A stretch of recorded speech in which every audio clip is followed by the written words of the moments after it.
ketika masuk tanggal 21 atau tanggal 20 pukul 23.59 lewat 1 detik itu sudah masuk. Dan di dalam SPDBTL itu sudah jelas Tuan, SPDBTL Bapak Ibu surat perjanjian jual beli tenaga listrik.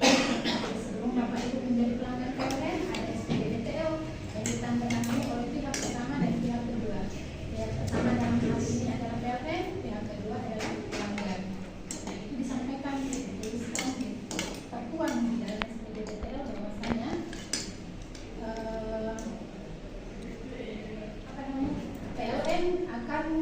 PLN berhak untuk melakukan pemutusan apabila pelanggan menunggak dalam artian yang tadi lewat dari lain seperti itu barangkali saya mau maaf yang pertama adalah terlambat jadi Pak Dewan, Ibu mau maaf teman-teman. Ada dalam perjanjian kontrak kita pada saat kita mungkin mau pasang meteran di rumah.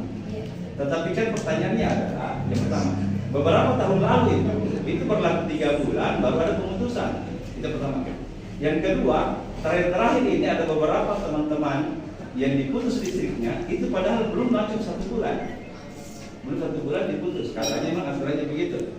Pertanyaan, yang tanda tangan perjanjian itu kita 3 bulan atau diperbaharui selanjutnya per yang tahu sekarang? Izin Ibu. Terima kasih Pak.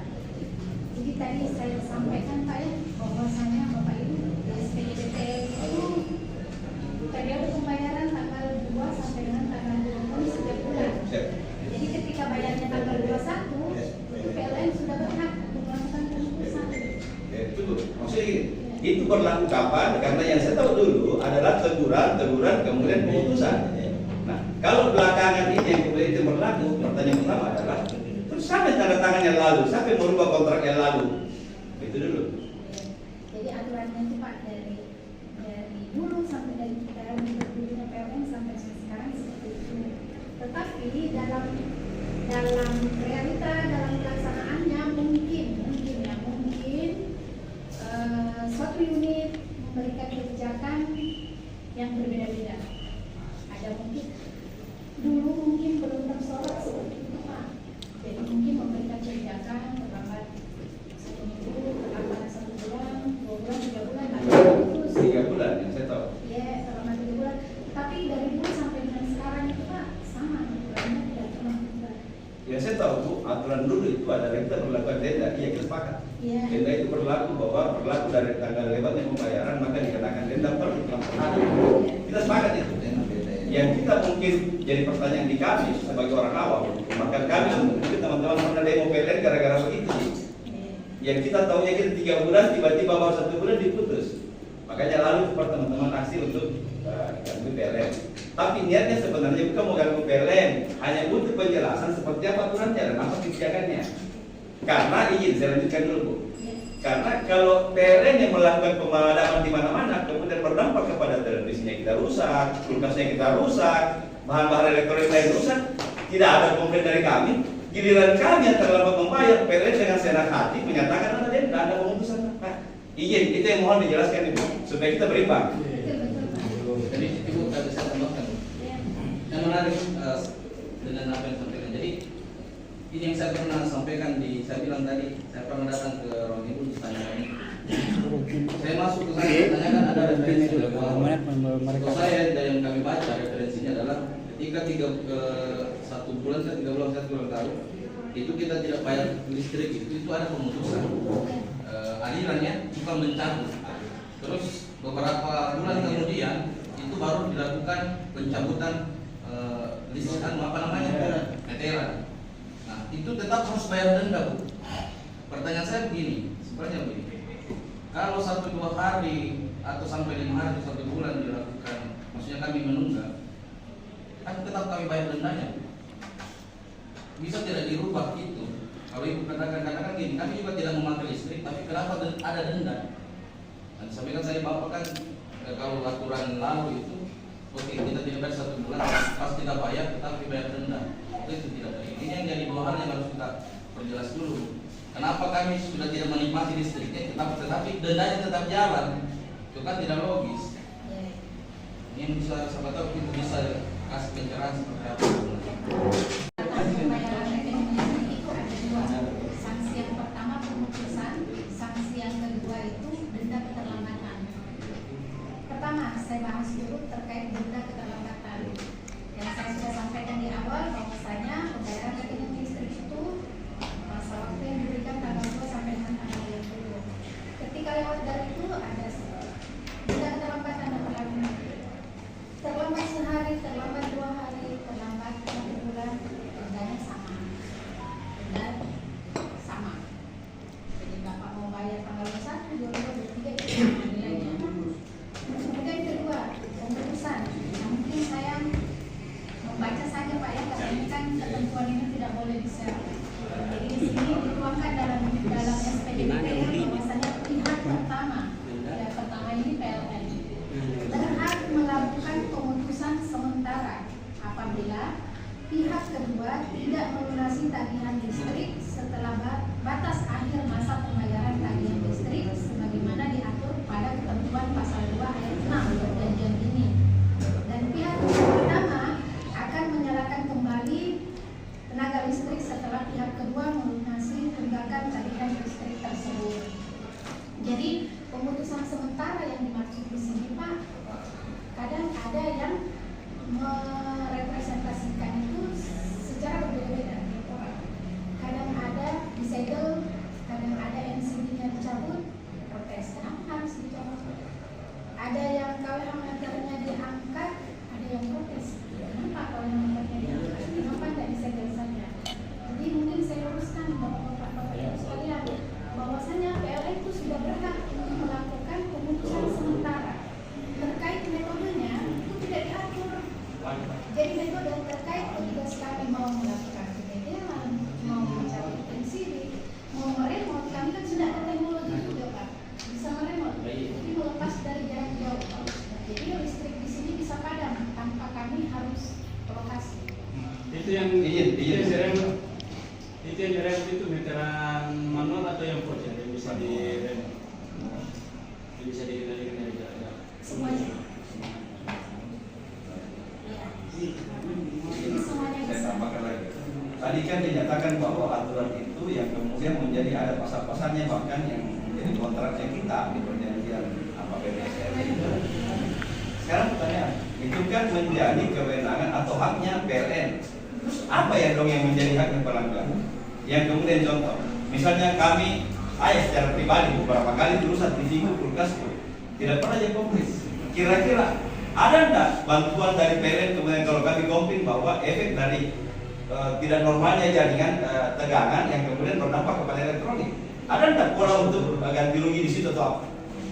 Nah inilah kalau terlambat ya. Sudah jelaskan tadi ya Pak. Oh, maaf kalau saya terlambat. Sekali lagi saya minta maaf terlambat. Jadi kita terkait kompensasi ya Pak, yang cuman yang kompensasi yang akhir-akhir ini terjadi mungkin ya Pak ini karena kami memang yang bisa saya sampaikan pada kesempatan ini bahwasanya PLN memastikan akan memberikan kompensasi Baru Pak. sesuai ketentuan, sesuai peraturan, sesuai undang-undangan yang berlaku. Iya, mungkin bisa dibacakan itu apa aturannya, apa batasannya, apa batasan minimum maksimumnya, supaya kami sebagai NGO atau perwakilan masyarakat, saya misalnya dengan teman-teman kelompok sendiri sudah yang banyak. Nah, apa yang harus dijelaskan ke mereka pada saat bertanya Pak Ketua apa seperti ini, apa yang harus dijelaskan?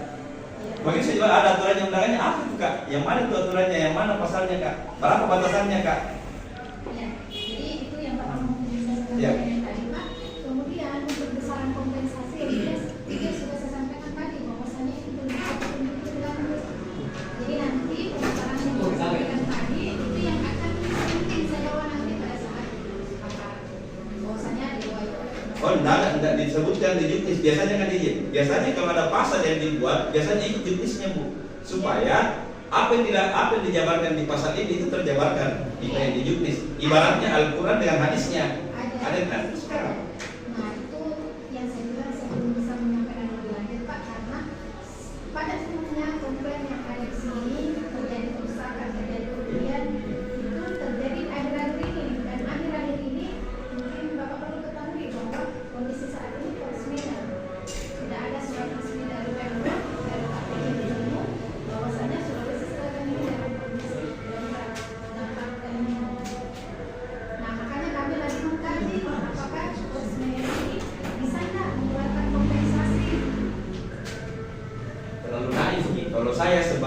biasa orang awam, terlalu naif kita kalau kita akan berlindung kepada prosedurnya untuk kemudian melakukan pergantian dan teori ke masyarakat. Karena yakin bagi dan percaya bahwa tanpa adanya surat dari gubernur yang menyatakan bahwa Sulawesi Selatan ini darurat listrik, darurat karena pengaruh cuaca perubahan iklim, maka yakin bagi tidak ada di situ prosedurnya. Terus yang mana yang kena dengan aturan bahwa akan ada kompensasi? Nah, itu Pak, nah yang kompensasinya ini yang saya bilang, bahwa saya makanya saya mengundang teman-teman ini karena kan mewakili masyarakat. Siap. Sehingga nanti ada yang bisa saya sampaikan bahwa ada yang terdampak kerugian dari sisi usaha catering, ada yang terdampak dari sisi peralatan elektroniknya yang rusak, ada yang terdampak kebakaran karena adanya ini. Banyak. Ya, nah itu yang mungkin saya inikan sehingga nanti dapat pencerahan dan dapat pembuktian atas pimpinan. Tapi yakin nggak Bu, dengan itu bahwa ada haknya PLN, maka harusnya ada juga haknya pelanggan selain menggunakan listrik. Selain haknya dan kewajibannya pelanggan adalah memakai listrik dengan dengan bijak. Kalau bisa malam dimatikan yang tidak penting-penting sebagai yang lain, ini saya lakukan secara pribadi. Yang kedua adalah menjadi kewajibannya juga kita untuk membayar. Sampai saya lakukan itu, maka saya sudah cabut, saya sudah ganti meteran untuk dengan voucher supaya saya tidak tergantung. Karena takut kejadiannya selalu. Maka saya lakukan. Nah maka yang pertanyaannya kembali kita, karena dia meteran voucher tetap saja tidak rusak listrik kan? Televisi itu dua rusak Bu. Yang kasihan, yang kayak begini satu malah saya kasih jengkel, saya lempar di dan pecah. Itu kenapa? Ya itu karena saya jengkel. Yang satu dia mati total. Pak, ada bunyi seperti itu kemudian mati. Nah sekarang pertanyaannya, di kerugian itu haruskah saya mengadu kemudian saya kumpulkan masyarakat untuk mengumpulkan pengaduannya? Saya buka layanan pengaduan. Kalau ibu mengizinkan itu, maka saya atau sama pribadi lembaga untuk mewakili teman-teman, itu bisa kita bikin pengaduan seperti itu. Jadi sebenarnya ini pertemuan ini bagus sekali Pak, karena ada informasi tambahan, ada informasi baru yang sebelumnya saya belum ketahui. Nah, dengan masukan-masukan, dengan kritikan dari Bapak Ibu sekalian, ini menjadi catatan buat saya ketika rapat, ketika ada rapim, rapat pimpinan itu bisa saya sampaikan karena belum tentu ini terjadi di sini, terjadi juga di lokasi lain. Nah, di situ mungkin dengan masukan-masukan yang kita sampaikan nantinya akan memberikan solusi terhadap kerugian yang dialami oleh masyarakat. Karena kan jujur, kami bukan tidak percaya dengan ibu. Kami percaya dengan ibu karena Legowo mengundang teman-teman berarti ibu siap. Itu luar biasa, terobosan luar biasa ibu lakukan dengan sangat hebat, itu luar biasa teman-teman. Karena selama ini jujur PLN itu menghindar, anggaplah Makassar, anggaplah wilayah, selalu menghindar untuk kami temui. Kenapa menghindar? Karena memang banyak kesalahan yang kami temukan.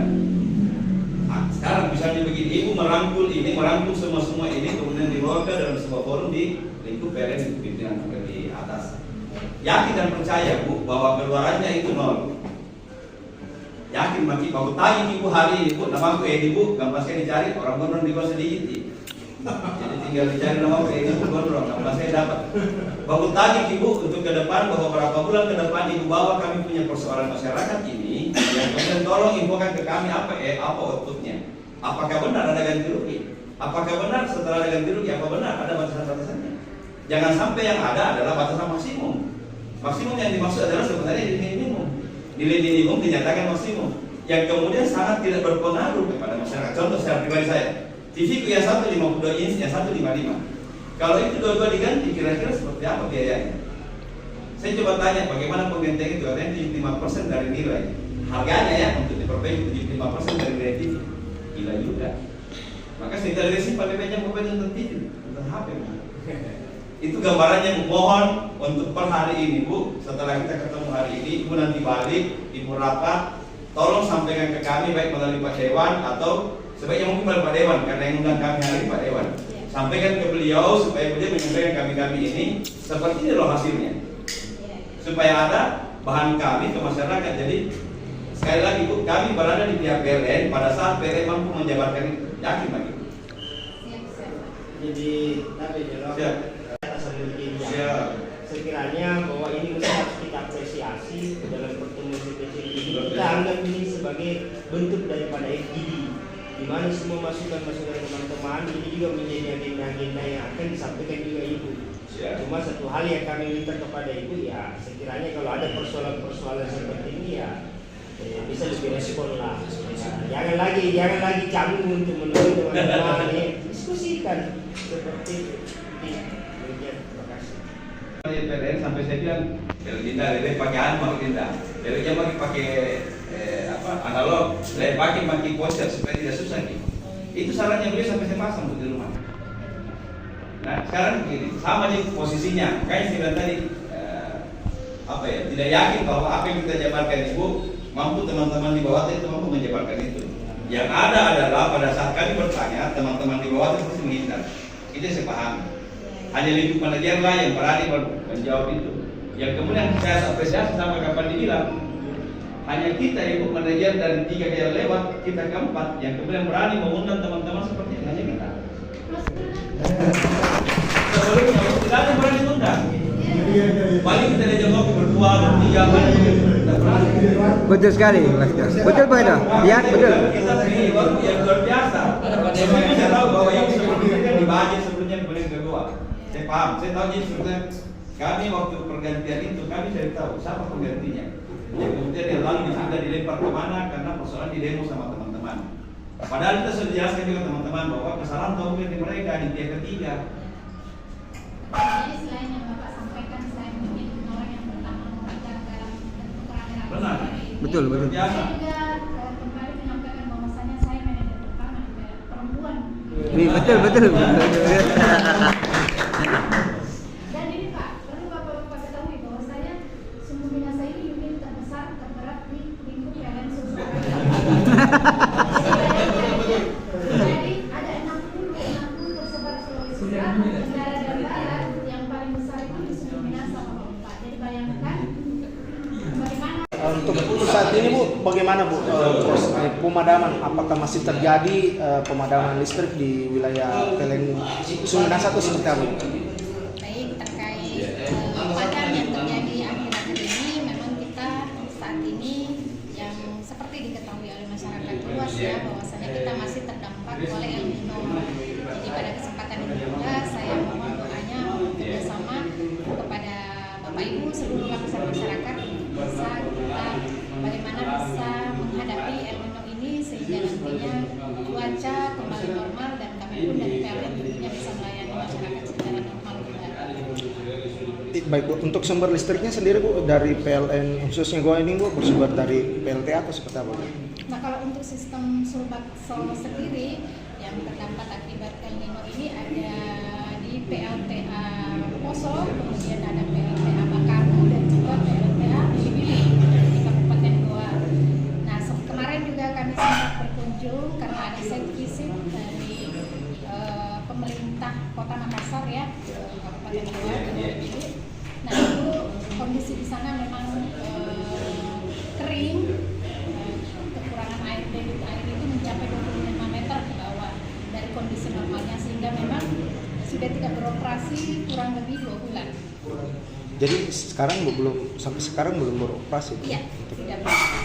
Untuk pemadaman listrik sendiri Bu di Goa Bu apa masih berlanjut sampai sekarang? Nah masih, kami sesuai informasi dari BMKG bahwasanya El Nino ini akan berlangsung sampai dengan awal tahun 2024. Tetapi dengan adanya informasi tersebut sehingga kami dari PLN tentunya melakukan berbagai macam upaya seperti teknologi modifikasi cuaca, kemudian juga merelokasi beberapa mesin pembangkit dari luar Sulawesi, kemudian juga dilakukan sholat istisqa bersama manajemen dan ustadz-ustadz di Makassar. Solusi yang ditawarkan Bu PLN Goa Bu selain pemadaman apa ada tidak? Nah itu tadi upaya yang kita sudah lakukan itu dilakukan teknologi modifikasi Di Goa, cuaca. Bu? Ya. Nah kalau yang TMC itu dilakukan di Poso dan Bakaru karena memang melihat kondisi di sendiri belum maksimal memungkinkan untuk dilakukan TMC karena kondisi awalnya katanya kurang tebal. Iya, untuk ini keluhan dari masyarakat Bu, menanggapi keluhan masyarakat Bu yang banyaknya merugi Bu, bagaimana Bu? Apa ada kompensasi yang ditawarkan PLN yang diberikan PLN? Baik, terkait kompensasi dengan terjadinya padam akhir-akhir ini PLN tentunya akan memastikannya, akan memberikan kompensasi sesuai peraturan, sesuai ketentuan, dan sesuai perundang-undangan yang berlaku. Kapan akan dilaksanakan itu? Ini sementara pembahasan Pak, nanti kami akan informasikan lebih lanjut. Kompensasinya itu Bu 100% atau sebagian Bu atau seperti apa? Nah, saya belum bisa menyampaikan itu lebih lanjut karena di luar kewenangan saya, tetapi kalau sudah ada informasi lebih lanjut, sudah ada petunjuk dari pimpinan, kami akan menyampaikan. Bu, dalam bentuk apa kompensasi yang akan diberikan? Nah itu kami berikan yang terkait kompensasi yang saya